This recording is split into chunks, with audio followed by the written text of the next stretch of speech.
আমি পুরো কথাটা বলতে না দিয়ে আমি হ্যাঁ হ্যাঁ করে 32টা দাঁত বের করে হেসে আব্বু বলতে চাইছে, আমি তো উঠে গিয়েছিলাম। আব্বু আর কোনো কথা না বলে আমার দিকে তাকিয়ে হালকা হেসে চলে গেল। আমি আব্বুর দিকে তাকাতে পারলাম না, আর লজ্জায় আমি ব্রেকফাস্ট কমপ্লিট করে কলেজের দিকে এগোলাম। একদিন না কলেজ গেলে আমার আম্মু আমার উপর খেপে যাবে।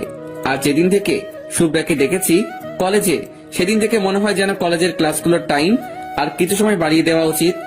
এক মুহূর্ত চোখের আড়াল করতে ইচ্ছা করে না মেয়েটাকে। মেয়েটা বড়ই যে মায়াবী, চোখের সামনে থাকলে বড়ই যে ভালো লাগে। এবার আমি কলেজে যাওয়ার পথে হাঁটছি। আমার বাসা থেকে কলেজ মাত্র 7 মিনিট, আর রাস্তায় গেলে চারিদিকের পরিবেশটারও মন ভরে একটা আনন্দ নিতে পারবো। ব্যস্ততম রাস্তার কিছু ভিড়ের সমাগম পেরিয়ে যেতে হয়, নানা লোকের সুখ দুঃখের কিছু গল্প শুনে যাই, বেশ ভালো লাগে। হঠাৎ একটা ছেঁড়া কাটা জামার আর একটা হাফ প্যান্ট পরা একটা বৃদ্ধ বয়সের লোক আমার কাছে এসে, বাবু কিছু টাকা দেন না, আজ 2 দিন ধরে কিছু খাই নাই। আমি ওর দিকে তাকিয়ে দেখতেই দেখি অনেক করুণ অবস্থা লোকটির, চোখ মুখ ঢুকে গেছে। আমি কখনো এইসব মানুষদের ফিরিয়ে দেই না। যা টাকা থাকে তার থেকে আমার সামর্থ্য মতো কিছু দিয়ে সাহায্য করি।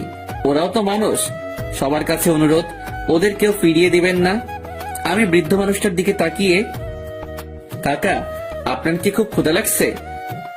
লোকটি হাঁপাতে হাঁপাতে, হ্যাঁ বাবু, খুব ক্ষুধা লেগেছে, কিছু টাকা দিন না, অনুরোধ করছি। রাস্তার ওপাশে একটা ছোট্ট খাবারের দোকান দেখতে পেলাম। ভাবলাম ওখানে গিয়ে পেট ভরে আজ খাইয়ে দেই।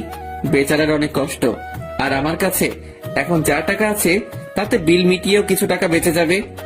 আমি বৃদ্ধ মানুষটির হাত ধরে রাস্তার ওপাশে গিয়ে ঢুকিয়ে দিলাম।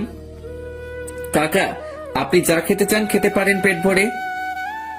না বাবু, আমাকে টাকা দিয়ে দিন, এখানে খেতে তো অনেক টাকা লাগবে। তাতে কি, আপনার পেট ভরলে আমার মন খুশি।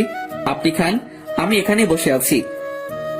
এটা বলে আমি ওখানে বসে রইলাম। ওই লোকটাকে খাইয়ে বিল পে করে আমি আবারও 100 টাকা হাতে দিলাম, কারণ এই শহরে এখন এইসব মানুষদের কাছ থেকেও টাকা অবাধ্য মতো কেড়ে নেয়। আর দেওয়া তো দূরের কথা, কখনো কোনো বার্ধক্য কিংবা যে দুবেলা দুমুঠো খেতে পাই না, তাকে তার সামনে কখনো ভিখারি বলে অপমান করবেন না। এতে তারা মুখে কিছু না বলতে পারলেও মনে অনেক কষ্ট পায়। আমি ওখান থেকে সোজা কলেজে যাওয়ার জন্য রাস্তায় হাঁটছি। হঠাৎ একটা বিউটি পার্লারের দিকে তাকাতেই, এই ওটা শুভ্রা মনে হয়। আমি কিছুক্ষণ দাঁড়িয়ে রইলাম পুরোপুরি দেখার জন্য। জি, পুরাই শুভ্রা ওটা। আমি বিউটি পার্লারে ঢুকতেই ওদেরই এক বিউটি কুইন আমার কাছে